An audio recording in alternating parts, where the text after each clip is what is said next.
Chapter 25 of The Bigger Picture. Reiki training. When I got home, I immediately Googled the name of the Reiki master that Jill had given me and was absolutely gobsmacked to see that she was running a level 1 training course the following week. I wondered if she would still have space at this late stage, but reasoned that if I was meant to train in Reiki, then she would have a space. Although I had taken several years out of my spiritual journey, I still did a lot of reading and questioning, and with the internet and social media much more widely available, it was much easier to learn. I mentioned earlier that healing is really about intent and focus, but you still need some level of training to know how to go about it. Reiki training is carried out over 3 or sometimes 4 levels. Reiki level 1 is all about the self, and we learn to look after our own health and well-being. Level 2 is about giving healing to others, and level 3 is about becoming a Reiki master and teaching others, although sometimes this is taught over 2 separate levels. I phoned my new potential Reiki master and asked whether she had space on her next level 1 course the following week. And yes, she did, so I booked immediately. I was delighted and excited that not only had I got a place on the course, but also that I was getting back into some sort of spiritual development. My new Reiki master lived a 20-minute or so drive away, and I turned up at her house on the morning of my training, all bright-eyed and bushy-tailed.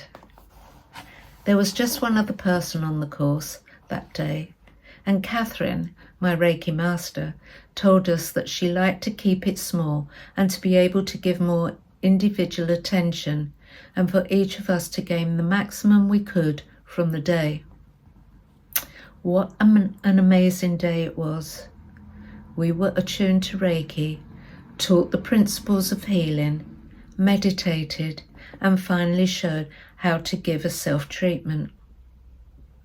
We then had to start a 21-day period of self-healing and then report back. I spent the next 21 days on such a roller coaster of experiences. Some days were brilliant and I learned a lot. Other days I didn't think I was getting it at all and wondered if I could be any good at healing. I completed the 21 days and went back to Catherine for the second part of level 1 training. All perfect, she said eventually as she handed me my certificate. Now I want you to continue to work on yourself and incorporate Reiki into your daily regime and way of life. Bloody hell, what did she mean by that? I didn't have a daily regime.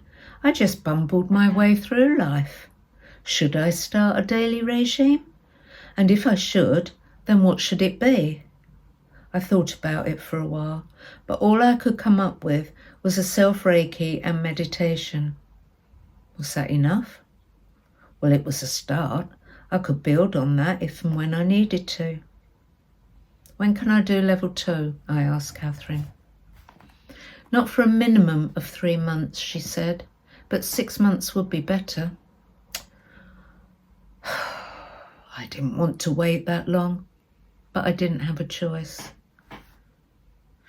I kept in touch with the girl I trained with. She wanted to go on to level 2 as well, so we agreed that when the 3 months was up, we would badger Catherine again to book us in for more training. In the meantime, I carried on with my self-Reiki and a little meditation. I must admit that my meditation was a little hit and miss. I found it hard, especially doing it alone. I was okay in a guided meditation, but when my mind was left to its own devices, it would simply wander off and not want to come back. One of the big problems I've always had is patience, or lack of it. I want everything yesterday. If I want to do something, I don't want to wait until I have worked through the process. I want to start and master it in the shortest time possible. I was the same with Reiki. I wanted to get to master teacher in a couple of weeks. Was never going to happen. My Reiki master did her best to rein me in. My guides were even better. They just would not let me progress until I was ready. I knew there were, and still are, lots of internet sites out there that promise Reiki master teacher achievements in just one weekend. But that just doesn't sit right with me. I knew what my goal was. I wanted to be able to give and teach Reiki to as many people as possible, and I wanted to be able to do it in the following week. I begged, pleaded, ranted and raved, but to no avail. It wasn't that my motives were bad. They weren't. I was just not ready.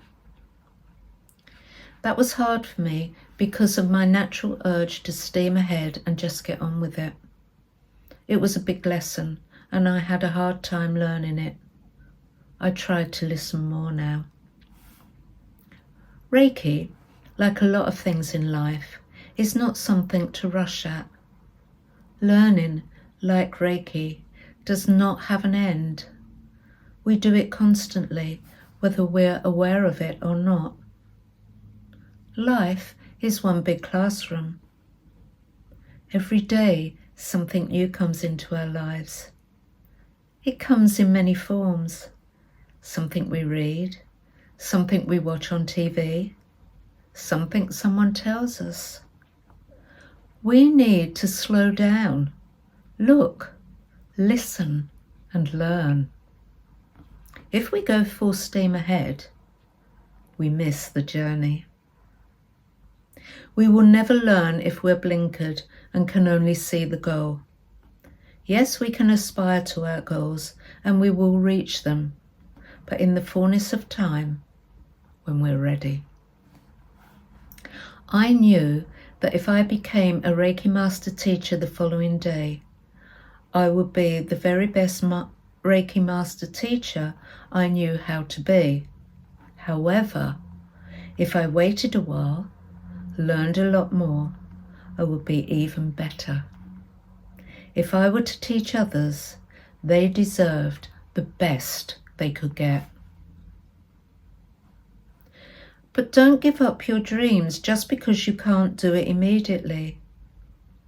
Think of how much better it will be when you do eventually realize them. You will have more experience, more knowledge, more confidence, and will be in a far better position to meet the challenges that your goal will bring. Above all, enjoy the journey. It has much to teach you. That all seems a bit deep, doesn't it? But well worth mulling over. Having said all that, when the 3 months passed, I did ask Catherine if she would do our level 2 training, and she agreed. She booked us in for the following month, which, in my opinion, was far too long to wait. Patience was not my strong point. When I decide to do something, I just want to get on with it. I'm sure this is one of my life lessons because I have been made to wait for many things during this life. Eventually, level 2 training was completed and I could treat others. Woohoo! I couldn't wait to get there and heal the world. I still had to complete another 21 days of self-Reiki, but in addition I could use my family and friends to practice on. Eventually, I gained my certificate. I asked when I could do level 3. The longer you practice at this level, the better, said Catherine, but definitely no sooner than 3 months. It was during my Reiki 2 attunement that I had the feeling of someone standing at my right shoulder. Ooh, this was new. I hadn't experienced this feeling before, and I wondered if it might be a new guide, here to help me specifically with Reiki.